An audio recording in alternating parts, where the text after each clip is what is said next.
ప్రభు యొక్క సన్నిధిలో దేవుని వాక్యాన్ని మనం జ్ఞాపకం చేసుకుందాం. క్రీస్తు పేరిట కూడి వచ్చిన ప్రతి ఒక్క సంఘ బిడ్డలకు, దైవ సేవకులకు, సంఘ నాయకులకు, ఆయా ప్రాంతాల నుంచి ప్రాంతంలోనికి వచ్చిన ప్రతి ఒక్కరికి కూడా ప్రభు అయిన యేసుక్రీస్తు నామములో నా హృదయపూర్వక వందనాలు తెలియజేస్తున్నాను. అందరికీ వందనాలండి. ప్రభు మహాకృపను బట్టి ఈ మొదటి రోజు కార్యక్రమాన్ని దేవుడు ఘనంగా ప్రారంభించి నడిపిస్తున్నందుకు యేసయ్యకే మహిమ కలుగును గాక. వాక్యాన్ని మనం జ్ఞాపకం చేసుకుందాం.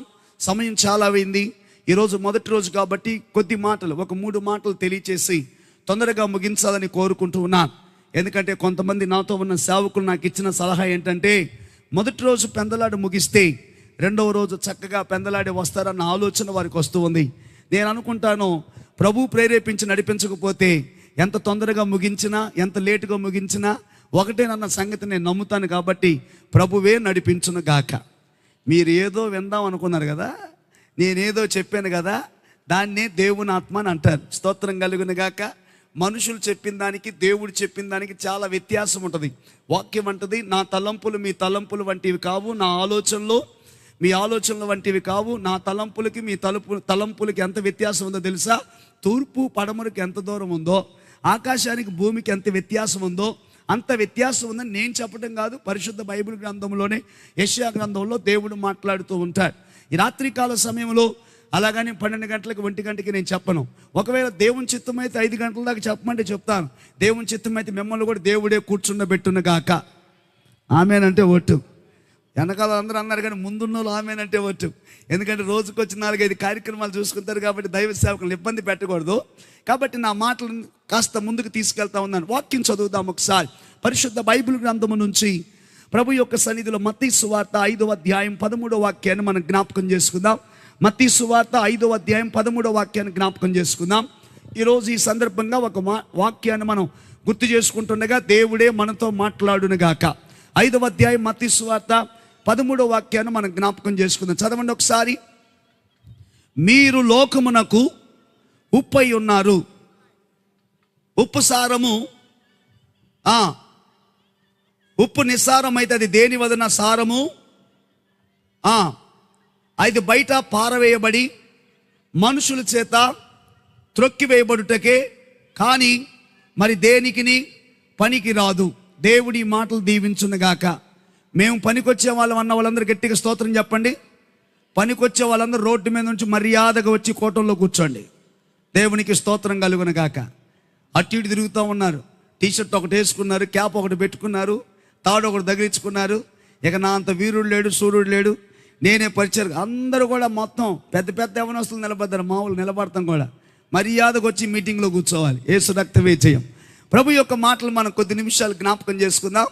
ఇక సమయం చాలా ఎక్కువ అవుతుంది కాబట్టి కొద్ది మాటలు ధ్యానం చేసుకోవాలని నేను కోరుకుంటూ ఉన్నాను. యేసుక్రీస్తు వారి ఈ వాక్కులను కొండ మీద ప్రసంగం చేసినట్లుగా బైబిల్ గ్రంథం తెలియజేస్తూ ఉంది.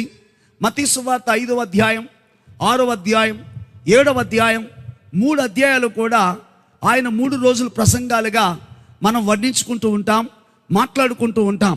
ఈ రాత్రి ప్రభు యొక్క సన్నిధిలో ఈ వాక్యమును కూడా తెలియచేయడానికి గల కారణం, ఈ నెరవేర్పు పండుగలలో మొదటి రోజు ఏ వర్తమానం అందించాలి, రెండవ రోజు ఏ వర్తమానం అందించాలి, మూడవ రోజు ఏ వర్తమానం అందించాలని దేవుని దగ్గర కనిపెట్టినప్పుడు దేవుడిచ్చిన ఆలోచన, మొదటి రోజు ఈ వాక్య భాగాన్ని దేవుడిచ్చారు. అది చదువుతున్నప్పుడు ప్రేరేపణ కలిగింది. ఆ ప్రేరేపణ బట్టి 3 విషయాలను ప్రభు యొక్క సన్నిధిలో కూలంకుషంగా ఎందుకు దేవుడు మనం దాంతో పోల్చాడో కొద్ది విషయాలు మనం జ్ఞాపకం చేసుకుందాం. అందరూ కూడా ఎవరెవరితో పోల్చుకోవాలని కోరుకుంటారంటే సినిమా హీరోలతో పోల్చుకోవాలనుకుంటారు, లేకపోతే ఆడవాళ్ళు అయితే సినిమా హీరోయిన్స్తో పోల్చుకోవాలని కోరుకుంటూ ఉంటారు. మరి కొంతమంది కాస్త అడుగు ముందుకేసి అడవిలో ఉన్న జంతువులతో పోల్చుకుంటూ ఉంటారు. నేను పులి అంటాడు ఒక ఆయన, నేను సింహం అంటారు ఇంకొకళ్ళు, నేను పిల్లి అని ఎవరు ఒప్పుకోరు, నేను కోడి అని ఎవరు ఒప్పుకోరు, నేను చిలక అని ఎవరు ఒప్పుకోరు, నేను ఇంకా మిగతా చాలా ఉన్నాయి, అవి చెప్పకూడదు. మొదటి రోజు వచ్చేది కాబట్టి మిమ్మల్ని దీవించి పంపించాలి కనుక చాలామంది చాలా పోలికలతో పోల్చుకుంటూ ఉంటారు, చాలా పెద్ద పెద్ద వాళ్ళతో పోల్చుకుంటూ ఉంటారు. ఇక దేవుని సేవలో ఉన్న వాళ్ళైతే పలానోళ్ళతో పోల్చుకుంటూ ఉంటారు ప్రభు యొక్క సన్నిధిలో. కానీ దేవుడు మనం దేంతో పోల్చాడో ఒక మాట మనం జ్ఞాపకం చేసుకోవాలి. ఈ వాక్యం విన్న తర్వాత మేము ఎట్లా కనిపిస్తున్నాం దేవునికి అని అనుకోవచ్చు. దేవుని సన్నిధిలో దేవుని వాక్యం తెలియజేస్తుంది. ఒక ఆయన ఫ్లైట్లో వెళ్ళేటప్పుడు కింద మనుషులు చూశాడంట, వాళ్ళంట చీమల్లా కనపడ్డారంట. మరి కాస్త పైకి వెళ్ళిపోతే ఫ్లైట్ టేక్ ఆఫ్ అయ్యేటప్పుడు దాదాపుగా 10,000 అడుగులు పైకి లేపుతాడు. 10,000 అడుగులు పైకి లేపినప్పుడు మనుషులు చాలా చిన్న చేవల్లా కనిపిస్తూ ఉంటారు. ఆ తర్వాత పావు గంట ప్రయాణం చేసిన తర్వాత 20,000 అడుగులు పైకి లేపుతాడు. టోటల్గా 30,000 అడుగులు. అది ఇంకా మిగతా నేషన్స్ అయితే 40,000 అడుగులు పైన సముద్రం మీద అది తీసుకెళ్తా ఉంటాడు. మనకేం కనపడదు పిల్లలారా. 10,000 అడుగుల లోపులోనే మనుషులందరూ కూడా చిన్న చిన్న చేవల్లా కనిపిస్తూ ఉంటారు. వారికున్న గృహాలు కూడా చాలా చిన్న అగ్గిపెట్టెల్లా కనిపిస్తూ ఉంటాయి. కొన్ని దేశాలు వెళ్ళిన అనుభవం ఉంది కాబట్టి ఆ విషయాలు నేను మీతో పంచుకుంటూ ఉన్నాను.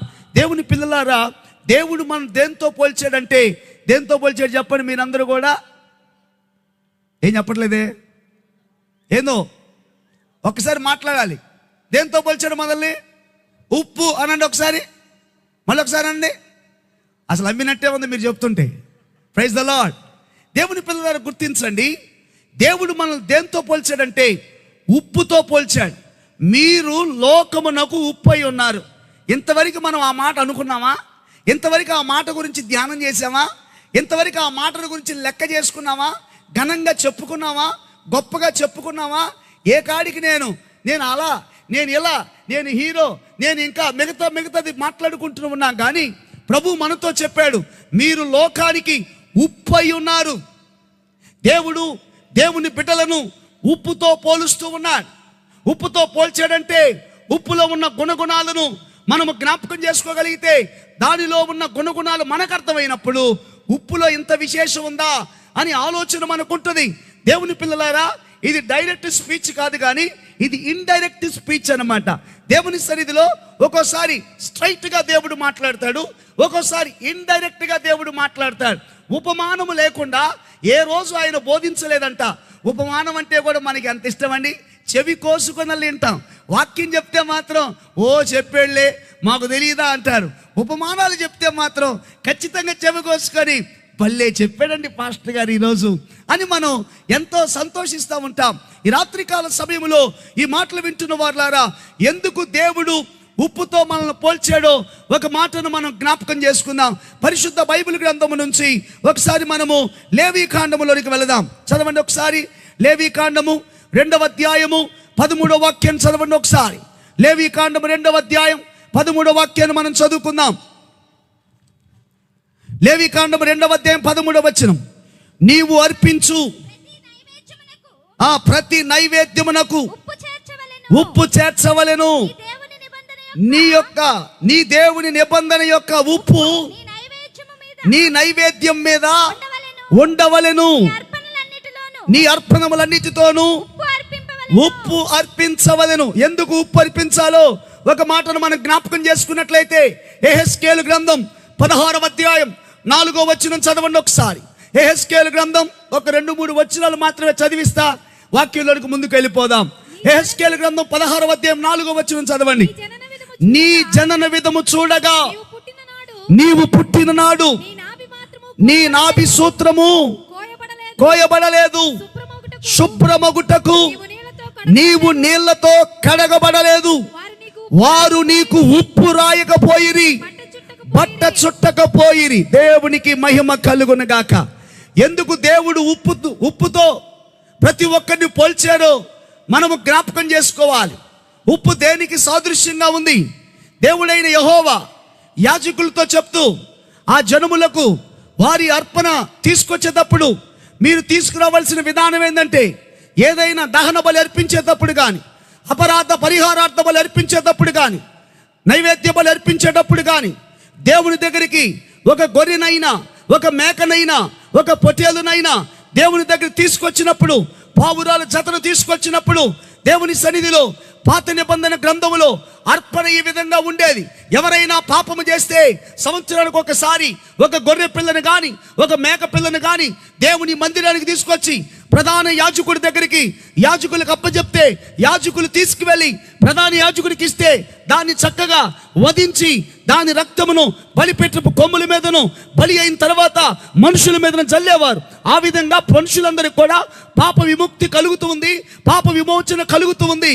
అందుకే ఈ అర్పణ అర్పించేటప్పుడు దేవుడు తెలియజేస్తున్న మాట ఏంటంటే, మీరు ఎప్పుడైనా నైవేద్యం తీసుకొచ్చేటప్పుడు దానికి ఏం చేర్చాలని చెప్తున్నాడంటే ఉప్పును చేర్చాలి.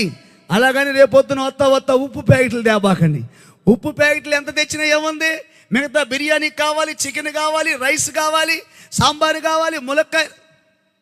ఒక ఆయన పొద్దున ములక్కాయలు చూసి అబ్బా ఇక మామూలుగా ఎక్కడ దొరకలేదని సంతోషిస్తామన్నాడు. దేవుని పిల్లలారా, ఇవన్నీ వస్తువులు కావాలి. అయితే ఎందుకు ఉప్పు చేర్చాలంటే ఇప్పుడు దేవుడు మాట్లాడుతున్నాడు. యెహెజ్కేలు గ్రంథంలో ఎవరైనా బిడ్డలు పుట్టినప్పుడంట ఏం చేయబడ్డారంట, ఉప్పుతో కడిగే వాళ్ళంట. మనం కూడా ఉప్పుతో కడుగుతాం. దేన్ని? ఎవరో చేపలు ప్రియులు ఉన్నట్టున్నారు ఇక్కడ. యేసు రక్తమే. గట్టిగా చేతులు పైకెత్తి స్తోత్రం చెప్పండి. అలా అప్పుడప్పుడు చెబుతా ఉంటే మీరు కూడా మెలుగుకున్నారన్న సంగతి నాకు కూడా అర్థమైంది. ఈ మధ్యన ఎవరో నేను వాక్యం చెప్పినప్పుడల్లా ఒక్కొక్క ఆమె ప్రార్థన చేస్తూ ఉంటుంది. అమ్మా మధ్యలో ప్రార్థన చేయబాకండి, ఏం అవసరం లేదు, నేను ఆల్రెడీ ప్రార్థన చేసుకుని వచ్చా. ఆల్రెడీ సేవకులు కూడా ప్రార్థన చేశారు ఇందాకే. మధ్యలో ఎవరు ప్రార్థన చేయబాకండి, వాక్యం వినండి జాగ్రత్తగా. గట్టిగా స్తోత్రం చెప్తాం. హల్లెలూయా. వాక్యాన్ని మనం జ్ఞాపకం చేసుకున్నట్లయితే ఈ యొక్క ఉప్పునంట శుభ్రపరచడానికి వాడుతూ ఉంటారు. ఎందుకు సాదృశ్యం అంటే ఉప్పు శుభ్రపరచాలి. ఎందుకు దేవుడు తన పిల్లలను ఉప్పుగా ఉండాలని మాట్లాడుతున్నాడంటే మనము కూడా శుభ్రపరిచేవారిగా ఉండాలి. శుభ్రపరిచేవారిగా ఉండాలంటే మనం కూడా శుభ్రంగా ఉండాలి. స్తోత్రం. 10 రోజులు బ్రష్ చేయనోడు వచ్చి రోజు బ్రష్ చేయాలంటే ఎట్లుంటుంది మనకి?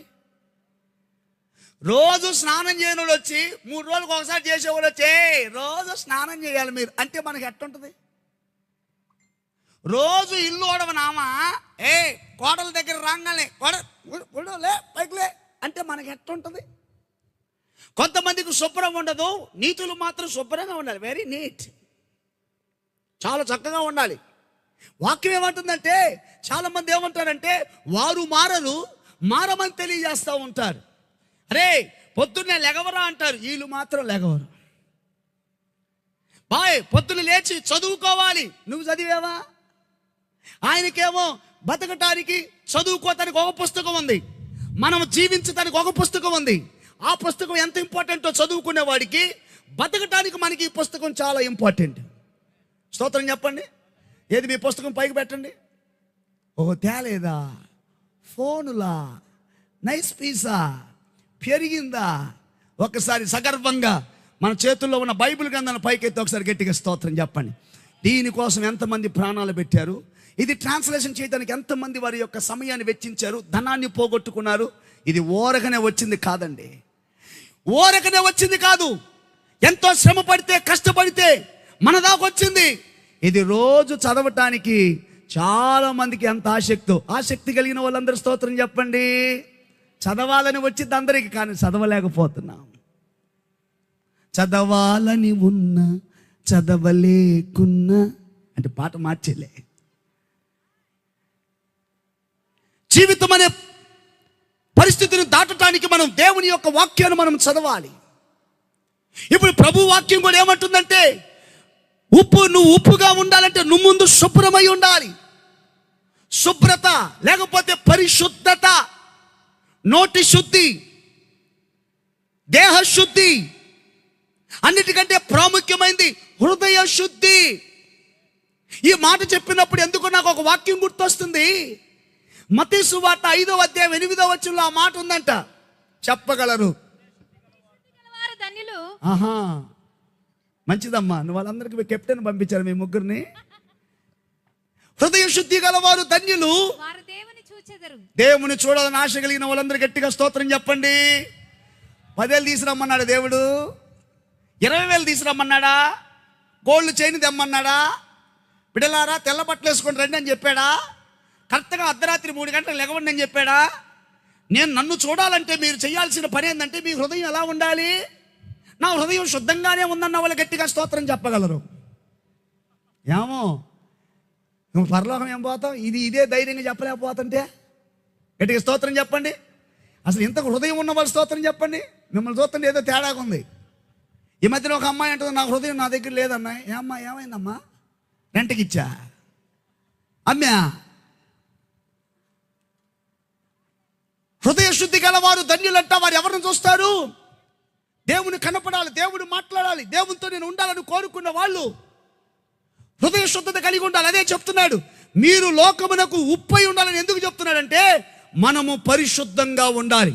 మనం పరిశుద్ధంగా ఉండాలంటే హౌ ఇట్ ఈస్ పాసిబుల్, ఎలా సాధ్యపరచబడుతుంది? మన క్రియలు పరిశుద్ధంగా ఉంచుతాయా? మన ధనము పరిశుద్ధంగా ఉంచుతుందా? మనం చేసే దానాలు పుణ్యాలు పరిశుద్ధంగా ఉంచుతాయా? చాలా మంది ఈరోజు అదే అనుకుంటున్నారు. నేను పరిశుద్ధుడిగా నలుగురికి సహాయం చేస్తున్నాను, 4 మంచి మాటలు మాట్లాడుతున్నాను, నా అంత పరిశుద్ధుడు ఎవరు లేరనుకుంటున్నారు.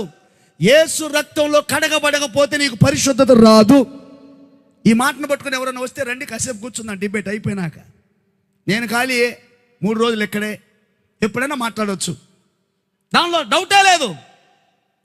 మన నీతి క్రియను బట్టో, మన పుణ్యకార్యాల బట్టో, ఇతరులకు సహాయం చేసే దాన్ని బట్టో చేస్తే ఈ కోటాలు పెట్టాల్సిన అవసరం లేదు. ఈ కోటాలకు అయ్యే ఖర్చు రోడ్డు మీద నిలబడే వచ్చిపోయే వాళ్ళకి, అమ్మ రండి రండి రండి, భోజనం భోజనం భోజనం. అప్పుడప్పుడు మిగిలినప్పుడు రైల్వే స్టేషన్ దగ్గరికి వెళ్ళి డబరాలు పట్టుకొని భోజనం భోజనం అనగానే ప్లాట్ఫామ్ మీద పడుకున్న వాళ్ళందరూ తక్కువ లేచి పరిగెత్తుకుంటూ వస్తారు. అందరికి వడ్డించిన సందర్భాలు చాలా ఉన్నాయి.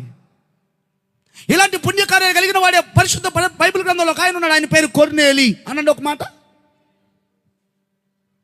ఆయన కూడా పుణ్యకార్యాలు చేస్తూ ఇంతకంటే ఎక్కువే అనుకున్నాడు. కానీ దేవుడు చెప్పాడు, ఒక దైవజనుడిని పిలిపించుకో, ఆయన నీతో ఏది చెప్తాడు అది మాత్రమే విన్నాడు. ఆయన అన్నాడు, వచ్చి విషయం చెప్పాడు, నీవు ఈ ప్రభు అయిన యేసునందు విశ్వాసం ఉంచు, నీవు నీ కుటుంబం మారు మనసు పొందాలన్నాడు. వాళ్ళందరూ కూడా కలిసి ఆ రోజే ప్రభు యొక్క సన్నిధిలో మారు మనసు పొందారు, బాప్తిసం పొందారు.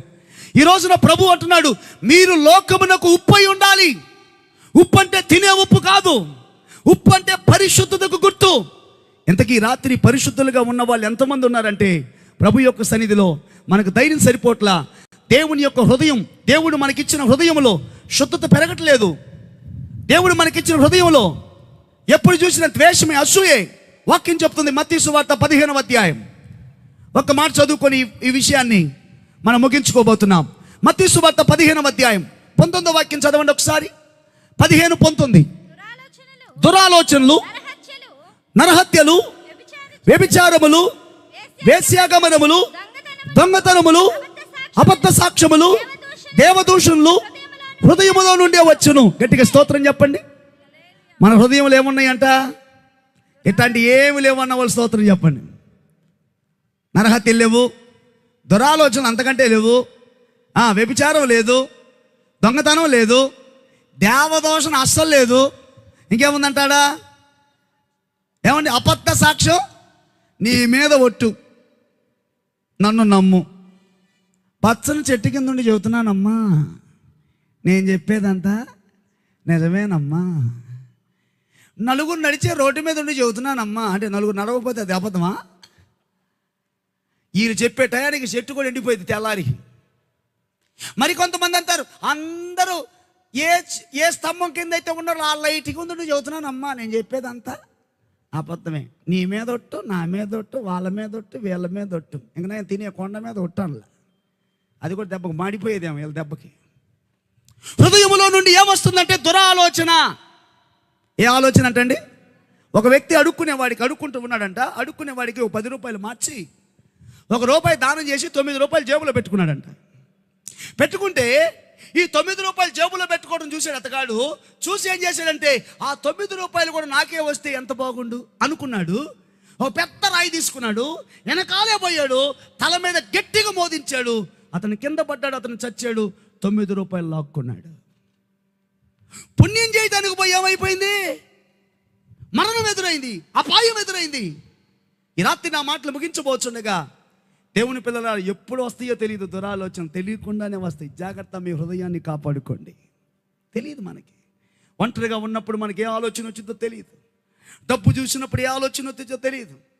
పొరపాటుని నెరవేర్పు పండగలో ఎవరి దగ్గర ఎవరైనా కానుకేసేటప్పుడు, లేకపోతే సర్దుకునేటప్పుడు ఒక 100 రూపాయల నోటు కానీ 500 రూపాయల నోటు కానీ కింద పడినప్పుడు, ఎక్కడా కింద పడినప్పుడు వెంటనే దాన్ని చూసి, అయ్యా పాస్టర్ గారు ఎవరియో డబ్బులు కింద పడిని అంటారా? లేకపోతే కాలు ఎడబెట్టి, ఏంది మేము నడవేంది ముందుకి, నువ్వు బా ముందుకు బా, వస్తున్నాపా, కొంచెం కాలు బాగా ఎముక పట్టిందిలే, వట్టిదే, దాని కింద ఏముంది? ఏమంటారు దీన్ని? దురాలోచన. ఎప్పుడు వస్తుందో తెలియదు. ఒకవేళ ఈ కోటాలో దురాలోచన పోవాలనే ప్రసంగం చేస్తున్నా, ఒకవేళ వస్తే నా మీద ఒట్టు కాదు. గట్టిగా స్తోత్రం చెప్పండి, హల్లెలూయా. కొంతమంది రావటంతోనే ప్లాన్ వేసుకుని వస్తారు, ఎట్లా ఏందని. ప్రతి దురాలోచనలు యేసు నామములో మాయమైపోవును గాక. ఆమె అందరంటే గట్టిగా ఉన్నారన్నమాట. ఉన్నాయి గట్టిగా ఉన్నాయి. దురాలోచనలు, నరహత్యలు, అబద్ధ సాక్ష్యాలు. నీ మీద ఒట్టన్నాయి. నేను వెళ్ళానన్నాయి, స్కూల్కి వెళ్ళానన్నాయి. వెళ్ళావా? స్కూల్కి వెళ్ళిన తర్వాత అప్పుడు తెలిసింది నువ్వు వెళ్ళావో లేదు. దేవుని పిల్లలారా, దురాలోచనలు, అబద్ధ సాక్ష్యములు, దొంగతనములు.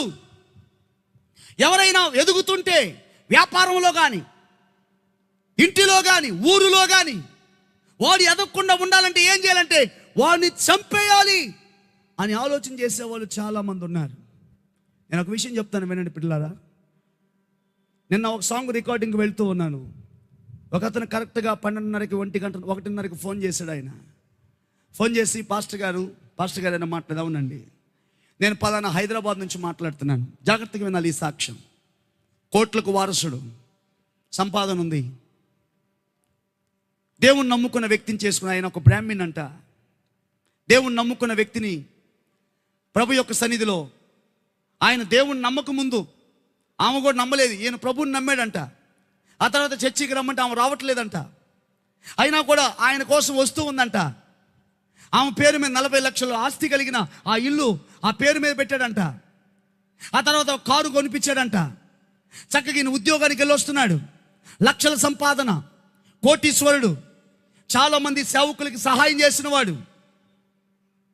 ఎప్పుడైతే డబ్బు పెరుగుతూ ఉందో, ఆ డబ్బుతో పాటు దురాలోచన పెరుగుతూ ఉంది తన భార్యకి. ఆ భార్య అనుకుంటుందంట, ఈయన ఎట్లాగైనా ఉండకుండా చేయాలనుకుంటుందంట. అయితే ఒకరోజు అందంట, నువ్వంటే నేనంటే నీకు నిజంగా ఇష్టమేనా అందంట. ఏనన్నాడు, నిజమే కదా హనీ, నువ్వంటే నాకు ఇష్టమే కదా అన్నాడు. ఆమందంట, నేను ఉద్యోగానికి వెళ్ళొచ్చే లోపల నువ్వు చచ్చిపోయి ఉండాలని చెప్పిందంట. నేను ఉద్యోగానికి వెళ్ళొచ్చే లోపల నువ్వు చచ్చిపోయి ఉండాలని చెప్పిందంట. నువ్వు చచ్చిపో. అదేంటి, మన ఇద్దరం బాగానే ఉన్నాం కదా, ఏమైందంటే అదంతే. అప్పుడు అన్నాడంట, నా ఇల్లు కదా, నేను ఎందుకు చచ్చిపోవాలంటే? ఆ ఇల్లు నా పేరు మీద రాసి పెట్టేవుగా. ఈ కారు నాదే, ఈ కారు కూడా నా పేరు మీద ఉందిగా. మరి పిల్లలను కూడా పట్టుకోవద్దు నువ్వు. వాళ్ళన్న, వాళ్ళమ్మ, వాళ్ళ భార్య మొత్తం విడిచిపెట్టే రోడ్డు మీదకి వచ్చాడు. ఇప్పుడు దేవునికి స్తోత్రం. నా పరిస్థితి ఏందన్నా అర్థం కావట్లేదు. నేను ఎవరికైతే సహాయం చేశానో ఆ దైవ సేవకుడు ఎవరు కూడా నా ఫోన్ ఎత్తట్లేదు. నా పరిస్థితి అని చెప్పాడు. ప్రభు కృపను బట్టి నాకు కలిగింది ఏదో వారికి పంపించాను. వారు చెప్పింది ఏంటంటే, ఎవరికి తెలియకుండా నా దగ్గర ఒక స్థలం ఉందన్నా, అది అమ్మిన తర్వాత నిన్ను కలుస్తా, అది కలిసినప్పుడు మీతో చెబుతా. మీ మాటలు, మీ యొక్క ఆలోచన ఎట్లున్నాయంటే, ఆయన ఎవరో చెప్పండి నాకు, ఫోన్ నాకేం తెలుసు. ఫోన్ చేశాడు, నీకు సాక్ష్యం చెప్పాను, సభాముఖంగా చెప్తున్నాను. నాతో పాటు ఇంకా 3 ఉన్నారు సాక్షిగా. దురాలోచనలు పెరిగే కొద్దీ, ఉండే కొద్దీ, మాట్లాడే కొద్దీ, కొన్ని కుటుంబాల్లో భర్త మంచి డ్రెస్ వేసుకున్నాడు అనుకో, మంచి డ్రెస్ వేసుకొని టక్ చేసుకొని కొట్టుకుంటున్నాడు అనుకో, ఈ లోపల వెనకాల వచ్చిందేమో, అబ్బో కొడుతున్నా ఏందో ఎక్కడికో, బాగా రెడీ అవుతున్నావు నువ్వు, యాడికి లేదు, ఇక్కడ దాకా అయితే అప్పుడు అటు పోలేదే. దురాలోచనలు, భార్యాభర్తల మధ్య ఇలాంటి తతంగాలు లోకంలో చాలా ఉన్నాయి. అందుకే దేవుడు ఉప్పుతో మాట్లాడుతున్నాడు. మీరు ఉప్పుగా ఉండాలంట. ఉప్పు దేనికి గుర్తు అంటే పరిశుద్ధతకు గుర్తు. ఉప్పు తీసుకొని చేపను తవ్వుతుంటే ఉంటుంది. తవ్విన వాళ్ళందరూ చెప్పండి ఒకసారి చేతులు ఎత్తండి. తవ్విన వాళ్ళందరూ ఒక్కసారైనా మొక్క తీసుకొచ్చారా? చేప మొక్క మీరు తింటమే కానీ తీసుకొచ్చిన అనుభవాలు ఏమన్నా ఉన్నాయా? ఆ చేప ముక్కతో, ఆ ఉప్పుతో తోముతూ ఉన్నప్పుడు దానికున్న పొలుసులు, దానికున్న నీసు, దానికున్న వాసన, ఆ బండకేసి తోముతుంటే, అందుకే చర్చిలో పాస్టర్ గారు కూడా వాక్యం అనే ఉప్పుతో తోముతూ ఉంటాడు. ఈ తోమేటప్పుడు మా పాస్టర్ గారు మంచోడు కాదండి. ఎందుకు? ఇది భరించలేక. ఈ పొలుసులు ఆడుతుంటే ఇది భరించలేక ఏం వాక్యం అండి, అట్ట పోయామా, అట్ట వచ్చామా, అట్ట కానుకేసామా, ఇంట్లో పడుకున్నామా, అంతేగాని ఇది చెప్పటమేంది, మార్చుకోమంటాడేంది? నైస్గా ప్రైజ్ లార్డ్ బ్రదర్ వందనాలు, 2 పాటలు 4 మాటలు, ఆకలి నెత్తి మీద చెయ్యేసి ప్రార్థన, ఆయన కానుక ఆయన తీసుకోమా. కొంతమందికి తోముడు పనికిరాదు, కాలు ఇరిగినప్పుడు బెనికినప్పుడు దానికి తోమాలి, తోమితేనే సెట్ అయ్యేది. నీసు పోవాలంటే, వాసన పోవాలంటే చెప్పండి, నాలో ఉన్న కంపు పోవాలన్న వాళ్ళందరూ స్తోత్రం చెప్పండి. ఎత్తకపోతే మామూలుగా ఉండదు మీకు అంటున్నాడు ఒక ఆయన మొన్న. స్తోత్రం చెప్పండి, హల్లెలూయా. ఇప్పుడు నేను అంటున్నా మాట, కంపు లేదో స్తోత్రం చెప్పండి అన్న. నేను పొద్దున్నే 1 గంట లేట్ అయితే నోరంతా కంపే. ఎవరైనా గుర్తు ఒకసారి చిన్నప్పుడు కొరుక్కొని చూసుకున్నావు కదా, ఇప్పుడు కొరుక్కోబాగలే, చూసుకోండి ఏమవుతుంది నీ నోట్లో నుంచే. ఏందది? వాసన. ఇప్పుడు కాసేపు నేను చెబితే గాలి నీకు తగలకపోతే కాసేపు నీ దగ్గర నుండి ఏమొచ్చిందమ్మా? వాసన, కంపు. రక్తం గడ్డగడితే కంపు, అన్నం మాడితే కంపు, ఒకరోజు ఆగితే కంపు. జీవితంలో కంపు పోవాలంటే తోమబడాలి. తోమితేనే పరిశుద్ధులుగా మార్చబడతాం. ఆ తోమబడటానికి దేవుడు అంటున్నాడు, మీరు లోకమునకు ఉప్పై ఉన్నారు. హల్లెలూయా. శుద్ధీకరించబడాలి. హృదయ శుద్ధి లేకుండా దేవుని దగ్గర పోవడానికి అవకాశము లేదు. అందుకే శుద్ధతకు గుర్తు. అందుకే ఆ యొక్క వాక్యం చెప్తున్నాడు, నీ నాభి సూత్రం కొయ్యబడలేదు, నీ చుట్టూ ఉప్పుతో నిన్ను కడగలేదు. ఆ ఉప్పుతో కడగకపోయినా యేసయ్య వాక్యం అనే ఉప్పుతో దేవుడు మనం కడుగుతుండగా కడగబడుదుముగాక. నమ్మితే స్తోత్రం చెప్పండి. ప్రతి ఘోర పాపమును కడుగును మన యేసయ్య ఆ రక్తము. ఏం కడిగిద్దంట? ప్రతి ఘోర పాపమును ఆయన యొక్క రక్తము కడుగుతుంది. అందుకే వాక్యం చెప్తుంది, ఉప్పై ఉన్నారంటే శుద్ధులై ఉందురుగాక. ఈ కోటాలు ఇంకా 2 రోజులు ఉన్నాయి. ఇంకా శుద్ధత లేకపోతే, శుద్ధీకరించబడకపోతే నీ పుణ్యకార్యాలు అడ్డపడవు ప్రభు దగ్గరికి వెళ్ళటానికి. నువ్వు పోయే పాతాళానికి, నువ్వు చేసే మంచి కార్యాలు అడ్డుపడవు. యేసు దేవుడిగా అంగీకరించి విశ్వసించి రక్షణ, మారు మనసు, బాప్తిసం పొందితే తప్ప యేసుతో ఉండటానికి మనకు అవకాశం లేదు. ఇది నిజం, ఇది తథ్యం. ఈ విధానాన్ని పాటించగలిగిన వారే పరలోక రాజ్యాన్ని చూడగలుగుతారు. ఈ రాత్రి నా మాటలు ముగించబోతుండగా దేనికి సాదృశ్యంగా ఉందంటే ఉప్పు. వాక్యం చెప్తుంది పరిశుద్ధత కంటే. గట్టిగా స్తోత్రం చెప్పండి. సో మనం ఇప్పుడు ఎలా మారాలి? పరిశుద్ధులుగా ఉండాలి. అనండి ఒకసారి, పరిశుద్ధులు అనండి ఒకసారి. మీ పక్కన వాళ్ళతో చెప్పండి, పరిశుద్ధులుగా ఉండాలని చెప్పండి. కొంచెం దూరంగా చెప్పండి, ప్రైజ్ ద లార్డ్. ఎందుకంటే చెప్పే కదా బయటకు వస్తుందని. రైట్. 1 పరిశుద్ధత. 2వది కొలస్సీ పత్రిక 4వ అధ్యాయం 6వ వచనం.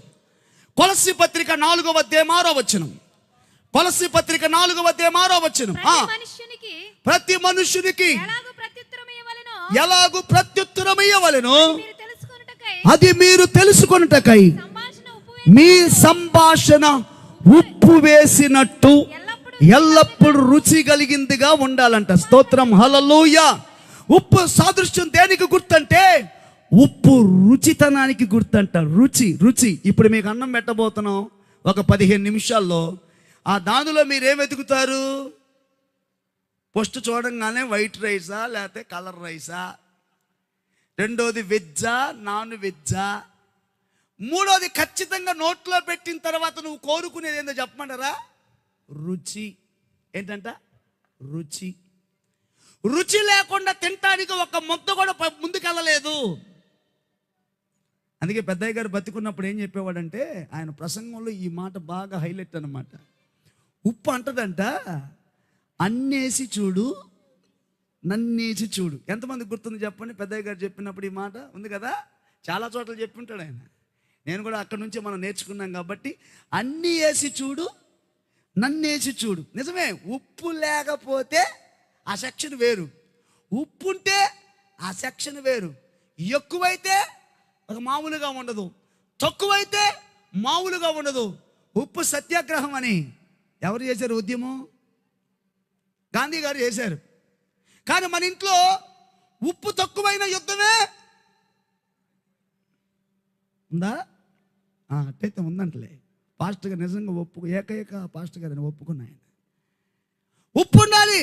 ఉప్పు లేకపోతే ఉద్యమే, ఉప్పు లేకపోతే కోపాలే. ఉప్పు దగ్గరే పెద్ద పెద్ద యుద్ధాలు జరిగినాయి. అన్నేసి చూడు నన్నేసి చూడంట. కాబట్టి ఉప్పు దేనికి సాదృశ్యంగా ఉందంటే రుచి కలిగిన ప్రవర్తన, రుచి కలిగిన మాట. రుచి కలిగిన మాట మాట్లాడే వాళ్ళందరూ స్తోత్రం చెప్పండి. ఇప్పుడు లేట్ అయింది, మీ ఇంటి దగ్గర మీ భర్త ఎదురు చూస్తున్నాడు, ఇంటికి పోగానే ఏంది ఇంతసేపు వచ్చేది అనగానే, అయ్యా మరి కోటాలు కదా, సంవత్సరానికి ఒక్కసారి కదా అని చెప్తే బాగానే ఉంటుంది. కొంతమంది ఏం చెబుతారంటే, ఏంది నోరు లెగుతుంది, ఏంది నోరు మూసుకొని పడుకో, నీ క్యారేజ్ పెట్టాలా లేదా రేపు, సరిగ్గా మాట్లాడు, మామూలుగా ఉండదు నీకు. ఎంత రుచి అండి బాబు, మామూలు రుచి కాదు ఇది. స్తోత్రం.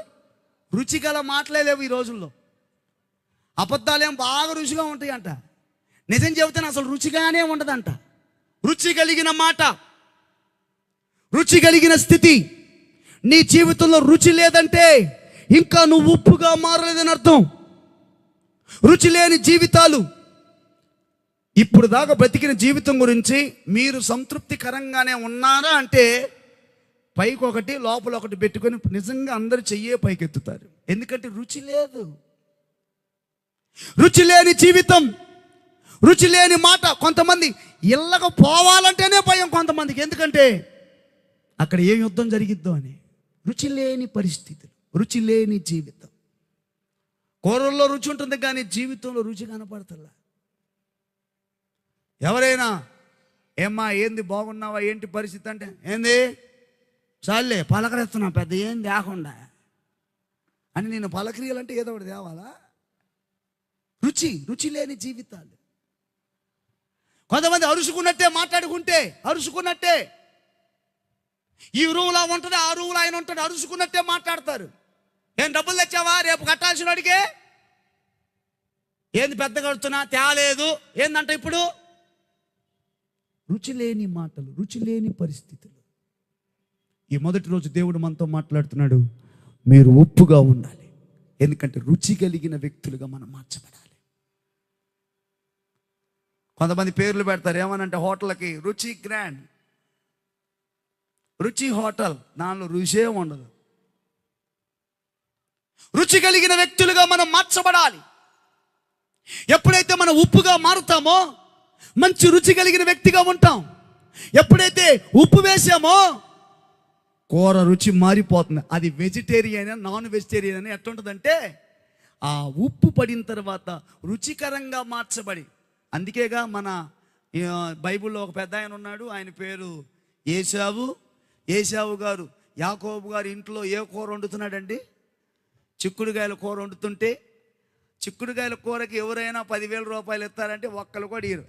నీ చిక్కుడుగాయల కూర నువ్వు తీసుకెళ్ళి ఎక్కడో సార్ పడేసుకో అంటాం.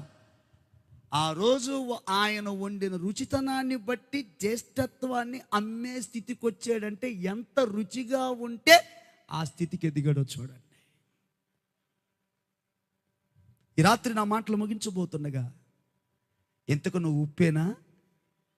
ఎంతకు నీలో రుచి ఉందా? నీ మాటలో రుచి ఉందా? నువ్వు మాట్లాడుతున్నప్పుడు ప్రజలు ఇష్టపడుతున్నారా? నువ్వు చెప్పే మాటలు నికార్సుగానే ఉన్నాయా? నికరంగానే ఉన్నాయా? ఇప్పుడు ఒక మాట అప్పుడు ఒక మాట చెప్తారు కొంతమంది. దాన్ని బట్టి వాళ్ళకి రుచికరమైన జీవితమే ఉండదు. చాలా చూసేవాళ్ళు, నీ మాటలు చాలా విన్నావులే అనుకుంటారు. రుచి లేని జీవితం ఇవన్నీ. మాట నికరంగా ఉంటే రుచి కలిగిద్ది. అతని మాట అంటే మాటేనండి. అతను చెప్పాడంటే వస్తాడండి. అతను చేసాడంటే ఖచ్చితంగా సరిపోయిద్దండి. దేవునికి స్తోత్రం చెప్పండి. హల్లెలూయా. మీకు ఒక విషయం చెప్పాలి. రాత్రి బాప్తీసం ట్యాంక్ ఒకటి కట్టాం. జాగ్రత్తగానండి. ఏం కట్టాం? రాత్రి బాప్తీసం ట్యాంక్ ఒకటి కట్టాం. ఎరగదీశారు మామూలుగా. రాత్రి 11ంటికి స్టార్ట్ చేస్తే ఎన్నింటికి అయిపోయింది అబ్బాయి? 7:30కి అయిపోయింది. 7:30కి అయిపోయి 12ంటికి ఎండింది. 12ంటికి ఎండి 2 గంటలకు నీళ్లు పోసారు. 4 గంటలకు ఫుల్ ట్యాంక్ పోసారు. 5 గంటలకు పడనే పడింది. ఎన్ని గంటల కాలా? 24 గంటల కాలా. అప్పుడు ఏం గురి మీరు పోతా చూడొచ్చు. స్తోత్రం చెప్పండి. అందులో నేను ఒకడికి చెప్పా, అరే నీకోసమేరా బాప్తీసం ట్యాంకు కడుతున్నా అని చెప్పా. వాడు ఉపలాటం చూడండి, వాడే ఫస్ట్ చేశాడు నాకు ఫోన్, అన్నా బాప్తీసం ట్యాంకు కూలిపోయింది. వాడి సంతోషం ఏంటంటే ఈ సంవత్సరం నాకేమీ లేదు బాప్తీసం. కానీ ఎదురు అట్లాంటిస్ రిసార్ట్ ఉంది, అందులో స్విమ్మింగ్ పూల్ ఉంది, నిత్యం నీళ్లు పారుతానే ఉంటాయి. అక్కడికి తీసుకెళ్ళి ఖచ్చితంగా దేవునికి స్తోత్రం. దేవుడు మనసు ప్రేరేపించాలే కానీ ఎంతసేపు అండి? రుచి కలిగిన మాట, రుచి కలిగిన ప్రవర్తన, రుచి కలిగిన స్థితి చూస్తా. ఈ కోటాల్లో ఎంత రుచిగా మాట్లాడుకుంటారు. అయ్యా కూర్చున్నా, లేట్ ఎందుకు, ఏంది లేట్ అయింది, వాళ్ళకి పెట్టావు నాకు పెట్టలే. అలాంటి రుచి లేని మాటలు యేసునామములో ఆగిపోవును గాక.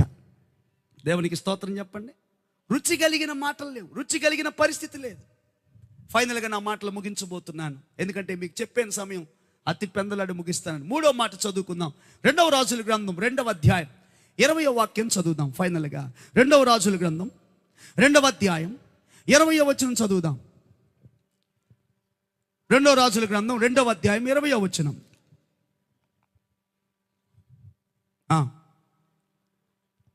నేను చదివేదా? అతడు కొత్త పాత్రలో ఉప్పు వేసి, అది కనపడటం లేదు, లైటింగ్ వాళ్ళ దగ్గర లేదు, ఒకళ్ళ దగ్గర ఫోను లేదు, ఉంటే ట్యాచ్లెట్ అని వేసుకొని చదువుకోవచ్చు. వాళ్ళని ముందు కూర్చోబెట్టారు, అయ్యగారే వెనక చూడమంటున్నాడు, కనీసం వాళ్ళని అక్కడ చూసి చదువుదురుగాక. ఆమె సరే పాపం వాళ్ళు చదవటానికి ముందుకు వచ్చారు, మిగతా వాళ్ళందరూ అక్కడే కూర్చొని శుభ్రంగా బైబిల్ మూసేసి, అమ్మాయి వాక్యం అయినప్పుడు చెప్పు, అప్పుడు నేను లెగుతా అన్నట్టుగా అదో ఆ బైబిల్ ఒక పక్క, ఏం ఒక పక్క, ఆ పుస్తకం ఒక పక్క, కాలు ఒక పక్క, చెయ్యి ఒక పక్క, తలకాయ ఒక్కటే పక్కకు పోలా. అది పక్కకు పోతే ఇక పైకి వెళ్ళటమే. కాబట్టి వాక్యం ముగించబోతున్నా, ఇక నేనే తిరుగుతున్నా వెనక్కి. థ్యాంక్స్ అండి. అతడు కొత్త పాత్రలో ఉప్పు వేసి నా యొద్దకు తీసుకొని రండి వారితో చెప్పాను.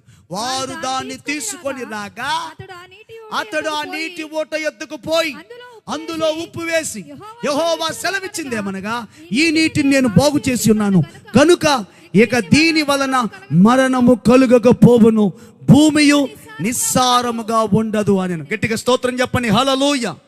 దైవజనుడు ఒక ఆయన పేరు ఏలియా. ఆయన జీవిత దినములు చివరి అంకములో ఉన్నాయి. ఆ తర్వాత సేవకుడు ఎవరిని చేయాలని ఆలోచన చేస్తున్న క్రమంలో దేవుడే ఒక వ్యక్తిని చూపించాడు, అతని పేరు ఎలీషా. ఈ ఏలియా గారిని ఎలీషా గారు ఫాలో అవుతూ ఉన్నాడు. ఈ ఫాలో అయ్యే క్రమంలో దేవుని యొక్క సన్నిధిలో, అయ్యా నీ మీద ఉన్న అభిషేకం నాకు కావాలంటే బేతేలుకు పోయాడు, తర్వాత ఎరికోకు పోయాడు, యోర్దానుకు పోయాడు, బేతేలుకి, ఎరుకోకి, యోర్దానికి పోయాడు. ఈ పోయిన తర్వాత వెనకాల ఈయన వస్తున్నాడు.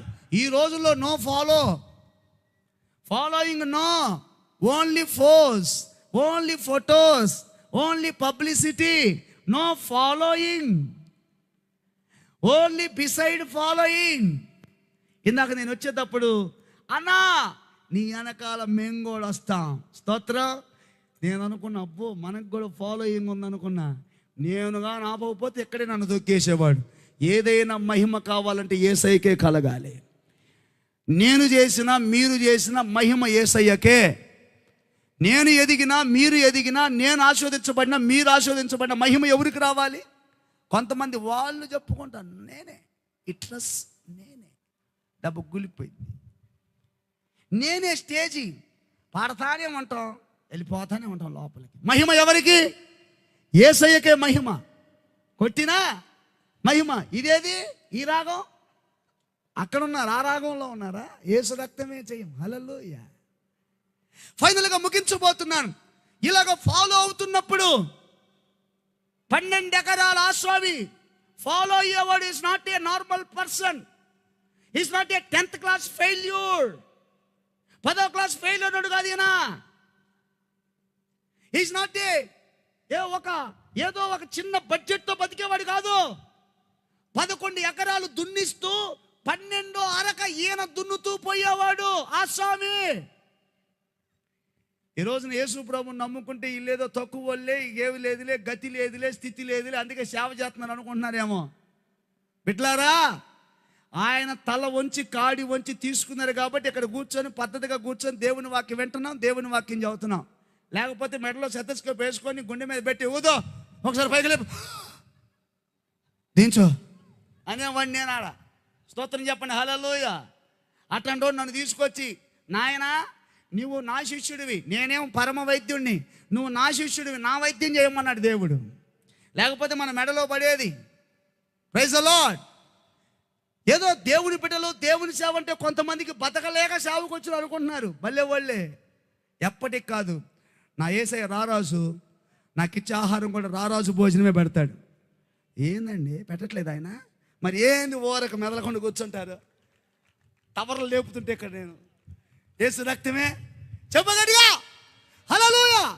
ఏనాడు ఆయన తక్కువ చేశాడు మన దేవుడు? మనం చేసిన పని ఏంది? యేసు రక్తమే. అందులో నాలంటోడు ప్లస్ మైనస్ ఉంటుంది, కొంతమందికి ఓన్లీ మైనస్. ప్రియులారా, ఇక్కడ చూసినట్లయితే అయినా పెడుతున్నాడు రాజభోజనం.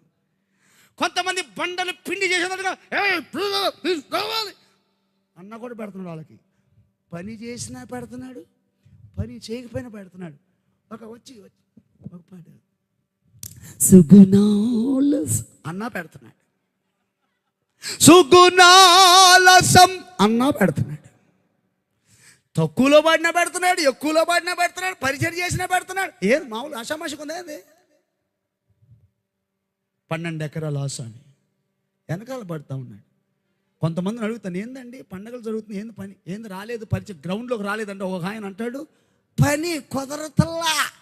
ఏది 10 టిక్కీలకే 100 టిక్కీలకే. ఒక్కొక్క అబ్బాయి అంటాడు, నేను సాఫ్ట్వేరు. ఎంత నీ జీతం ఎంత చెప్పు? 70,000. దేవుడు తలుచుకుంటే ఒక్కరోజే ఇస్తాడు. నమ్మితే స్తోత్రం చెప్పు. ఏం తెక్కలు వ్యవహారంగా ఉంది ఏంది? దేవుని పని అంటే ఏందో ఆషామాషి అనుకుంటున్నాను నువ్వే. ఒక్కొక్కళ్ళు ఇంకెక్కడైనా పని చేస్తారు, పోయి ఆడ పోయి ఆ యజమాని ఏది చెప్పినా కూడా ఎట్టగట్టుకొని సరే సార్, సరే సార్, సరే సార్. ఆరోగ్యం ఇచ్చినవాడు, జీవం ఇచ్చినవాడు, కిడ్నీలకు బలం ఇచ్చినవాడు, హృదయానికి గుండెకి జీవం ఇచ్చినవాడు, నోటికి బలం ఇచ్చినవాడు, చేతులకు శక్తినిచ్చినవాడు, కాలుకు శక్తినిచ్చినవాడు, నరాలు పనిచేసేటట్టుగా చేసేవాడి దగ్గరికి వచ్చి పోజులు కొడతామంటారు. ఏంది నేను చేయలేనే, నాకు చదువుతున్నాను పనే, మరి ఎవరికి చెప్పాలి? ఒళ్ళు దాచుకునే వాళ్ళు ఎవరు యేసయ్య నెరవేర్పు పండుగలు చూసుకున్నగాక. మామూలు కూడా చెబుతా, ఈ రాత్రి అంతా అదే పని నాది. ఒళ్ళు దాచుకున్నావు మామూలుగా ఉండదు. యాట్లో దాచుకుంటావు పని, ఆఫీసులో దాచుకుంటావు పని, ఏడకొచ్చి ఫోజు కొడతావా? ఆ మాటలు ముగించబోతున్నాను. రుచి మారుతున్నట్టుంది. మీ మోకాలు చూస్తుంటే నాకు అర్థమవుతుంది. ఎందుకంటే నా దేవుడు చెప్పాడు నన్ను ఉప్పుగానే ఉండమని, నేను కూడా ఉప్పుగానే ఉంటా. ఈ ఫాలోయింగ్లో ఆయన తెలుసుకున్న సత్యం ఏంటంటే, వెంబడిస్తేనే కొన్ని అనుభవాలు నేర్చుకుంటాం. తొందరపడద్దు. యవ్వన సేవకులకు నేను ఇచ్చే సలహా ఏంటంటే తొందరపడద్దు. ఈ స్థితిలోనికి రావటానికి చాలా పరిచర్య ప్రభు యొక్క సన్నిధిలో. నేను ఆల్రెడీ పోయిన సంవత్సరం ఒక సాక్ష్యం చెప్పాను. బైబిల్ ట్రైనింగ్కి వెళ్ళి వచ్చా. తమిళ్ మాట్లాడతా, ఇంగ్లీష్ మాట్లాడతా, తెలుగు మాట్లాడతా, అనర్గళంగా వర్షిప్ చేస్తా. మామూలుగా ఉండదు మనకి. దిగా, నానా బండి కొనిపిమన్నా అంటే మన స్టైల్ చూడు అసలు ఎట్టుంటుంది. బండి కొనిపిమన్నా, సరే సునీల్ ఓకే అన్నాడు. వారం రోజులు అయింది. గుంటూరు వెళ్ళొస్తానన్నాడు. వెళ్ళొచ్చాడు, సైకిల్ తెచ్చాడు ఇంటికి. ఏం కొనిపిమన్నా నేను? నాన్న ఒక బండి కొనిపి. మా నాన్న ఒక సైకిల్ తెచ్చాడు. తక్కువ అన్నాడు. స్తోత్రం. నేను అడిగింది ఏంది, నువ్వు తెచ్చింది ఏంది? సరే మొత్తానికి సరే ఒక నెలన్న దొక్కుదాం, నా మీద కరుణ కలిగో. మొత్తానికి లోకంలో ఏ పొంగులైతే ఉన్నాయో ఈ సైకిల్ దెబ్బకు మెల్లగా దిగిపోతున్నాయి. స్తోత్రం. ఈ రోజుల్లో అవి చెప్పామనుకో, యవ్వన సేవకులకి ఏమంటారు? నేనంటే పడక, నేనంటే ఇష్టం లేక పద్దాకలు నాకే పని చెబుతున్నాను. నేను అంటాను, ఏ దైవ సేవకుడు ఎక్కువగా నీకు పని చెప్తున్నాడో ఆ పని నిన్ను ఉన్నతమైన స్థితిలోకి వెళ్ళింది. దీనిలో మాత్రం ఎలాంటి పొరపాటు లేదు. అలాగని పరిచర్య ప్రాధాన్యం కాదు. వాక్యానుసారమైన పరిచర్య, వాక్యానుసారమైన ఫాలోయింగ్. ఇతని యొక్క ప్రయత్నం దేనికోసం అంటే, ఆ అభిషేకం నాకు కావాలి. చెప్పండి. మొన్న ఒక చోటుకి వెళ్ళా, అక్కడ కొంతమంది పిల్లలు గ్రాడ్యుయేషన్ తీసుకున్నారు. ఆ తీసుకున్న సాయంత్రం లాస్ట్ రోజు నాకు దేవుడు అవకాశం ఇచ్చాడు. కోటాలకి జస్ట్ ఒక 2 రోజుల ముందు వెళ్ళాను. వాళ్ళకి ఇచ్చిన ఒక మంచి సలహా ఏంటంటే, మైక్ కోసమో, యూట్యూబ్ కోసమో, వీడియోల కోసమో పోరాడబాకండి. సబ్స్క్రైబ్ కోసమో, లైక్స్ కోసమో, షేర్ల కోసం పోరాటపడబాకండి. దేవుని అభిషేకం కోసం పోరాడాలి. ఆయన అభిషేకం ఉంటే ఎక్కడైనా మనం నిలబడగలుగుతాం. ఆ అభిషేకం కోసమే వెళ్తా ఉన్నాడు, పోటీ పడుతూ ఉన్నాడు. వెళ్ళి వెళ్ళి వెళ్ళి వెళ్ళి ఆయన పైకి వెళ్ళిపోయాడు. పెద్ద పెద్ద గడుస్తున్నాడు. నాదా దేనికోసం నేను కేకలేస్తున్నాను, అది నాకు లేకుండానే పోయింది. ఆకాశం నుండి ఏలియా కప్పుకున్న దుప్పట ఆయన మీద పడింది. వెంటనే ఆ దుప్పటి తీసుకున్నాడు, వెళుతూ ఉన్నాడు ప్రభు యొక్క సన్నిధిలో. కొంతమంది అన్నారు, అయ్యా ఈ నేల మంచిది కాదయ్యా, ఒకసారి ఏమన్నా అవకాశం ఉంటే ఏదన్నా చేస్తానికి సిద్ధంగా ఉండంటే ఆయన అన్నాడు, ప్రభు ప్రేరేపిస్తున్నాడు. ప్రభు ప్రేరేపించి చెప్తున్నాడు, ఒక పాత్రలో ఉప్పు తీసుకొనిరా. పాత్రలో ఉప్పు తీసుకొచ్చారు. ఎక్కడ నీటి ఓటు ఉందో, స్తోత్రం హల్లెలూయా. ఈరోజు నా ప్రభు ఈ 3 రోజుల కోటాల ద్వారా అసలోలను కదిలించునగాక. అసలోలు కదిలితే కొసరోళ్ళు వస్తారు. దేవునికి స్తోత్రం. కొండ 4 ముందేశారంట. చెప్పండి. ఇప్పుడు ఈరోజు వచ్చిన వాళ్ళు ఎవరో చెప్పమంటారా? అసలోళ్ళు రాలా. అసలోళ్ళు 2వ రోజు, 3వ రోజు. ఇప్పుడు ఏంటంటే ఫస్ట్ రోజు వాళ్ళు పోతారులే అంటే మనం వెంట ఎంత చీప్ అంటే వాళ్ళకి. ఫస్ట్ రోజు వాళ్ళు పోతారులే, 2వ రోజు మనం పోదాం. ఇప్పుడు ఫస్ట్ రోజు వచ్చిన వాళ్ళు ఉప్పులాగా మారితే ఆ ఇంటి దగ్గర ఉన్న అసలోళ్ళు రేపటి దినం వాళ్ళు ఉప్పుగా మారుదురుగాక. ఎంతకు ఉప్పుగా మాట్లాడి సిద్ధంగా ఉన్న వాళ్ళందరూ స్తోత్రం చెప్పండి. నాకెళ్ళి చూసి చెప్పండి. స్క్రీన్లు బాగా ఇంట్లో చిన్న టీవీ అయిపోయా. ఇక్కడేమో పెద్ద ఏమో మామూలుగా 8-6, ఇక్కడేమో 12-8 ఏసీలే.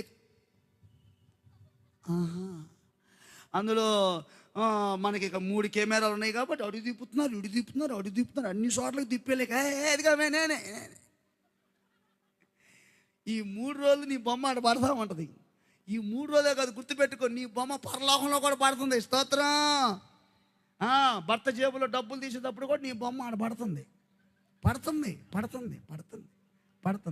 జనాలు తిట్టేటప్పుడు నీ బొమ్మ అక్కడ పడుతుంది. వీడియోతో సహా ప్లే అవుతుంది. ఆడియో వీడియో 2 ఒకేసారి రన్నింగ్లో వస్తాయి. నా మాటలు ముగించబోతున్నాను. ఉప్పు తీసుకొచ్చాడు. ఆ ఉప్పు తీసుకొచ్చి నీటి ఊట ఎక్కడుందో అక్కడ వేశాడు. ఆ నీటి ఊట కానిచ్చాడు. వెంటనే ఆ నీళ్ళన్నీ కూడా చేదుతనం పోయి జీవము కలిగిన నీళ్లుగా మార్చబడ్డాయి. నమ్మితే గట్టిగా ఏదో సురుకు పుట్టిద్దాం, కొట్టబాగా వద్దులే అమ్మా, ఆ కుర్చీలో కొట్టబాగండి, వద్దులే, సురుకు పుట్టిద్దిలే. నువ్వు కొట్టేమంటే దాని అర్థం ఏంటంటే నీలో ఉన్న చేదు కూడా నా యేసయ్య తొలగించబోతున్నాడు. వాక్యం అనే ఉప్పు వస్తూ ఉండగా చేదైన జీవితాలు యేసు నామములో మారిపోవునుగాక. చేదు పోతేనే మధురంగా ఉంటావు. చేదు లోపలుంటే నువ్వు ఏది చేసినా చేదే.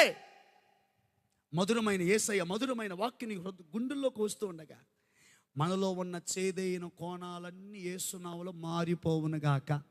ఇంతకు నాలో చేదు ఉందన్న వాళ్ళు గట్టిగా స్తోత్రం చెప్పండి. కళ్ళు మూసుకున్న ఇందాక, ఇప్పుడు కళ్ళు తెరిచా. చేదు లేదు అన్న వాళ్ళు స్తోత్రం చెప్పండి.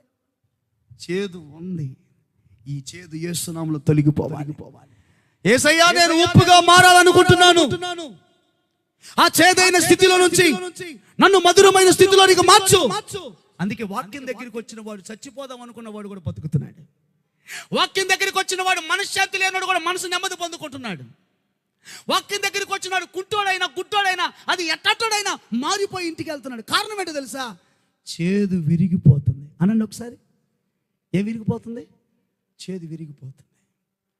ఒకసారి ఒక దైవ సేవకుడు చెప్పాడు, 2 వ్యక్తులు కరపత్రికలు ఇస్తున్నారంట.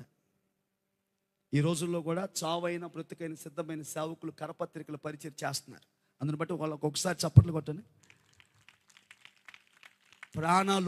ప్రాణాలొడ్డి పని చేస్తున్నారు. నువ్వు కొట్టుకో, పేడ నీళ్ళు జల్లు, ఏమన్నా తిట్టుకో, తన్ను, బట్ నా పరిచయం నేను మాన్నా, నువ్వేమన్నా చేసుకో. అట్లాంటి వాళ్ళు నార్త్ ఇండియాలో చాలామంది ఉన్నారు, సౌత్ ఇండియాలో చాలా, మన గుంటూరులో కూడా చాలామంది ఉన్నారు. ఈ మధ్యన ఒక వీడియోలో చూస్తే ముఖం మీద గుద్దుతున్నారు, ఒక్క మాట మాట్లాడతలేదు. అది వీడియో చూసే వాళ్ళకి ఎట్లా ఉంటుందంటే, మనం ఉంటే అక్కడ వాడిని కానీ దేవుడు నేర్పించిన పద్ధతి కాదు. ఈ మాట ఎందుకు చెప్తున్నాను ఒక మాట గుర్తుపెట్టుకోండి, ఫైనల్గా ముగిచ్చేస్తాను. పంచుతూ ఉంటే ఇద్దరు వచ్చి వాళ్ళని కొడతానికి ప్రయత్నం చేస్తా, మీరు ఎక్కడ అసలు ఏంది వ్యవహారం ఏందని వాళ్ళని కొడతానికి సిద్ధంగా ఉంటే ఆల్రెడీ నేను దెబ్బలు కూడా కొట్టేశారు. దూరంగా ఒక కొట్లో బేరం అమ్ముకుంటున్న ఒక వ్యక్తి వచ్చి వీళ్ళని కొట్టేటప్పుడు పాప ఆయనకు ఒక కాలు లేదు, వీళ్ళని కొట్టేటప్పుడు మధ్యలో అడ్డం వచ్చి అన్న పానీలు అన్న వాళ్ళ పనులు చేసుకున్నారు అని అంటే, అప్పుడు ఆయన ఏం చెప్పాడంటే, అన్న పానీలు అన్నా ప్లీజ్ అన్నా వాళ్ళ పనులు చేసుకుంటా, నీ పని నువ్వు చేసుకుంటానంటే వీళ్ళు అంటారు, రే మధ్యలో నువ్వెవడు రా మధ్యలో, కుంటోడు నీకెందుకు రా మధ్యలో అన్నా. ఒకప్పుడు నేను లోకంలో తిరిగేటప్పుడు ఈ కాలు పోతానికి కారణం ఎవరంటే, ఈరోజు మారు మనసు పొంది సువార్త పత్రికలు ఇస్తున్న ఈ ఇద్దరేనన్నా అన్నాడంట. స్తోత్రం. ఇక మామూలు చిన్నగా సర్దుకుంటున్నాడంట. ఎందుకని ఆ ఇద్దరే మారు మనసు పొంది ఇప్పుడు సువార్త చేస్తున్నారు. మారు మనసు పొందకపోతే నీ 2 కాళ్ళు లేపేసేవాడని చెప్పాడంటాడు. స్తోత్రం కలుగును కాక. వాళ్ళిద్దరు అక్కడ ఉంటే ఒట్టు గట్టిగా చప్పట్లు కొట్టి స్తోత్రం చెప్పండి. మామూలుగా ఉండదు. ఈ మధ్యన ఒక ఆయన మాకు పరిచయం అయ్యాడు, భవానీ ప్రసాద్ గారిని. మీకు యూట్యూబ్లో చూసుకోవచ్చు. తొరకపాలెం కోటాలకు పిలిచాం ఆయన. మనం ఆయన చిలకలూరుపేటలో జరిగిన హత్యలో బస్సు దగ్నం చేస్తుంటూ ఇద్దరు వ్యక్తులు చనిపోతానికి గల కారణం ఎవరంటే ఆయన ఒక్కడే. ఇప్పుడు అంటున్నాడు, అయ్యా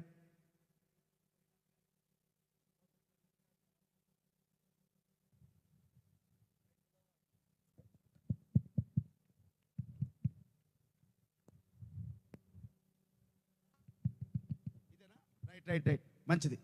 ఏంది ఎవరైనా ప్రార్థన చేస్తున్నారు ఏంది ప్రభు ఆపట్లేదు నాయన, మైక్ అయినా ఆగిపోయేది అడుగు చేయి, ప్రార్థన చేయి ప్రభు. గొల్లపాలలో కోటాలు జరుగుతున్నాయి ఫస్ట్ రోజు. ఇప్పుడు మన మధ్యలో ఉన్న ప్రసంగికులు దైవజనులు సునీల్ కుమార్ గారు వచ్చి వాక్యం చదువుతారు, టక్కన కరెంట్ పోయింది. అక్కడ కూర్చున్న వాళ్ళు ఎంతమంది నవ్వుకుని ప్రభు నీకు స్తోత్రం నువ్వు ఉన్నావయ్యా అనుకొని ఉంటారు. కరెంటు మొత్తం తీసేది, జనరేటర్ పెట్టాం, ఊరు మొత్తం వాక్యం విన్నారు, యేసు రక్తం ఇచ్చేయం. తెల్లారు 500 మంది వచ్చి కూర్చున్నారు. మామూలుగా ఉండదు ఏసు అవుతాం. నువ్వు ఒకటి ఆపితే 4 బైకులు ఆన్ చేస్తాడు. గట్టిగా చప్పట్లు కొట్టేసే స్తోత్రం చెప్పండి. మోగే చప్పట్లు కొట్టండి, డూప్లికేట్ చప్పట్లు కొట్టకుండా. అంటే అంతమంది ఉన్నప్పుడు మోగాలి కదా, నాకేం చెవుడేం రాలేదు కదా. ఒకసారి గట్టిగా హల్లెలూయా. దేవునితో సాధారణమైన పరిస్థితి కాదు బిడ్డలారా. వాక్యాన్ని ముగించుచుండగా మారా అనుభవాలు మారి, రౌడీలు మారుతూ ఉన్నారు, దుండగులు మారుతూ ఉన్నారు, దొంగ హత్యలు చేసే వాళ్ళు మారిపోతూ ఉన్నారు, వ్యభిచారులు మారుతూ ఉన్నారు. కారణం ఏంటంటే వారి చేదైన జీవితాలు దేవుడు మార్చేస్తున్నాడు. ఈ రాత్రి ఎంతకాలం చేదైన బ్రతుకులో బ్రతుకుతావు? నువ్వు చేదైన బ్రతుకులో ఉన్నావంటే నువ్వు ఉప్పు కాదు, నువ్వు తుప్పువి. ఈ తుప్పు ఉప్పు అవ్వాలంటే ఒక మాట చదవండి. మార్కు సువార్త 9:49. లూకాసు సువార్త 9:49. ఫైనల్గా మార్కు సువార్త 9:49. అమ్మాయి చదువు.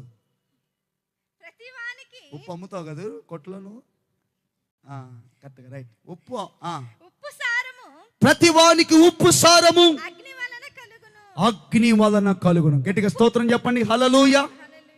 ఈ సారం పెరగాలంటే, నీ జీవితంలో రుచి రావాలంటే, నీ జీవితంలో పరిశుద్ధత కలగాలంటే, ఫైనల్గా నీ జీవితం బాగుపడాలంటే, చాలా మంది బాగుపడాలని కోరుకున్న వాళ్ళు చాలా మంది ఉన్నారు, కానీ ఎట్లా బాగుపడాలో తెలియదు. అందుకే దేవుడు నా వాక్యం తెలియజేస్తున్నాడు. ఆ దేవుని వాక్యం రాయబడిన మాట, ఉప్పు సారము దేని వల్ల కలిగిద్దంటే అగ్నిలో కాల్చబడతా ఉంటే, ఉప్పు టప టప టప టప అంటా ఉంటే దాని రుచి మారి చేదుపోయి సరైన స్థితిలోకి వస్తుంది. దేవుని వాక్యం అంటది, నా మాట అగ్ని వంటిది కాదా. మండుచున్న పొద ఒక పక్క, మోషే ఒక పక్క. చూద్దామని వచ్చాడు. మండుచున్న పొదలో నుంచి దేవుడు మాట్లాడుతున్నాడు, మోషే దగ్గరికి రాబాక, ఇది పరిశుద్ధ స్థలం, నీ చెప్పుల వైపు. అగ్నిలో మండుచున్న ప్రభు ఆయన దగ్గరికి రాగలిగితే నిన్ను ఉప్పుగా చేస్తాడు. నువ్వు ఉప్పుగా మార్చబడ్డావంటే అనేక మంది జీవితాలకు దేవుడు నిన్ను రుచికరంగా మార్చబోతున్నాడు. హల్లెలూయా. నీ సేవకు రుచి కలిగిన సేవగా మార్చబడాలి. నీ సేవ ఒక పరిశుద్ధమైన సేవగా మార్చబడాలి. నీ సేవ బాగుపరిచే విధంగా మార్చబడాలి. హాస్పిటల్లో హార్ట్ అటాక్ వస్తే ఒక చూడటానికి పోయాడంట. చూడటానికి పోయి, బాబా ఏంటంటే హార్ట్ అటాక్ వచ్చింది అన్నాడంటే. ఎన్నోసారి వచ్చింది అన్నాడంట, రెండోసారి వచ్చింది అన్నాడంట. ఈయన ఊరుకొండకుండా తలుపు దగ్గరికి వచ్చి వాళ్ళ అబ్బాయిని పిలిచి, రెండోసారి వచ్చిందా? మా ఊళ్ళో రెండోసారి సుబ్బారావు కొత్తే పోయాడు పైకి అన్నాడు. ఈడెట్టన్నాడు, వాడు అన్నాడు, ఇది నీ బెడ్ మీద ఉన్నాడు, పైకి పోయాడు. ఏంది ఇది? బాగు చేసే మాట, పైకి లేపే మాట. బాగు చేసే మాట ఇక నుంచి నీ నోట్లో దేవుడు వినిపింప చేయునగాక. లేచిన కాడ నుంచి అడ్డగాడితే, ఈ గాడితే, ఆ గాడితే, ఎప్పుడు చస్తావు, ఏం పడతావు, లారీ కింద పడతావు, బస్సు కింద పడతావు, చెట్టు ఎరగపాడా, చేతులు ఇరిగిపోవా, కాళ్ళు నలిగిపోవా, జుట్టు ఊడిపోవా. పాప అట్టంటే ఎంతమంది జుట్టు ఊడిపోయింది పాపం. ఏం చేసి ఉంటారో వాళ్ళు పాపం. కాళ్ళు ఎరగా, చేతులు ఎరగా, నీ బండి కింద పడా, నీ తేపేదాలు కింద పడా, నీ అన్నం ఆగిపోవా. ఇంతవరకు ఆ మాటలు మాట్లాడడం లాగా మెదలుకొని చూస్తున్నారు. నాకు వెళ్ళి ఉప్పు సారం అగ్ని వల్ల కలుగుతుంది. నువ్వు సారం కలిగిన ఉప్పువేనా, సారం లేని ఉప్పువా? రెండు రకాల ఉప్పులు ఉన్నాయి. ఒక ఉప్పు సారం కలిగింది. సారం కలిగిన దానివైతే పరిశుద్ధుడిగా ఉంటావు. సారం కలిగిన వ్యక్తిగా ఉంటే రుచిగా ఉంటావు. సారం కలిగిన ఉప్పుగా ఉంటే బాగు చేసే వ్యక్తిగా ఉంటావు. నిస్సారంగా ఉంటే ఎక్కడ తీసుకొస్తాడు తెలుసా దేవుడు వాళ్ళని? కాళ్ళ కింద త్రొక్కబడాలి. ఒకరోజు ఉప్పుగాను మార్చబడకపోతే, సారం కలగకపోతే అగ్ని ఆరుదు, పురుగు చావదని అగ్నిగుండంలో నిన్ను కూడా అక్కడ తొక్కేస్తూ ఉంటాడు. రాత్రి నా మాటలు ముగించబోతుండగా, ఉప్పులాగా మార్చబడే అనుభవాల్లో దేవుడు నడిపించునగాక. ఇది మొదటి రోజు ప్రసంగం. దేవుడు అలాగ ఉప్పుగా మార్చి మారాలంటే అనుభవాలు మారిపోయి ఇప్పటికీ ఈ వాక్యం మాట్లాడుతుండగా నిజమే, నీలో ఉన్న చేదైన కోణాలు బయటకు ఒక్కొక్కటి నీకు గుర్తొస్తూ ఉన్నాయి. ఇవన్నీ రాత్రి బయటికి పోవాలి. ఒక రుచి కలిగిన పదార్థంగా దేవుడు నిన్ను మార్చాలి. ఎంతమందిని చూసిన వాళ్ళు, ఇప్పుడు నిన్ను చూడబోతున్న వాళ్ళు ఒక వ్యత్యాసం దేవుడు కలిగించాలి. అక్క అంతకుముందు నువ్వు ఇట్లా మాట్లాడలేదు, ఇప్పుడు ఏమైంది అక్క?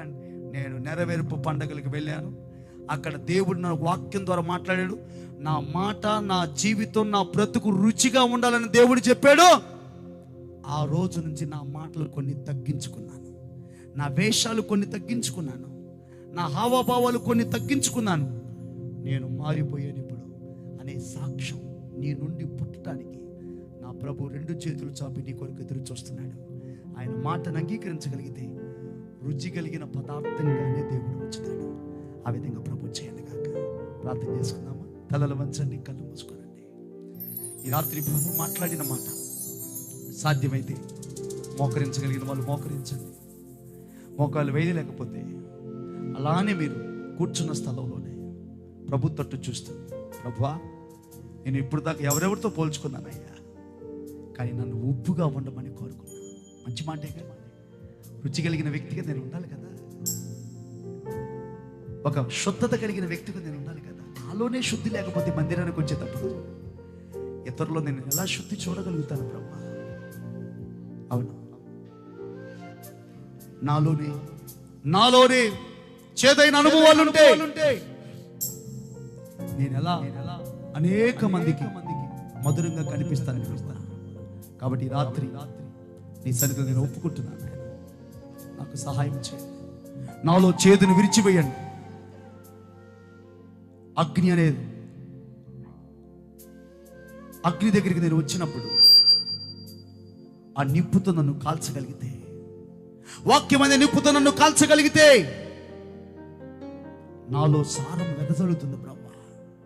కాబట్టి ఈరోజు మనమందరం కూడా చిన్న ప్రార్థన చేసుకున్నాం. మారానుభవం మధురముగా మార్చగలవు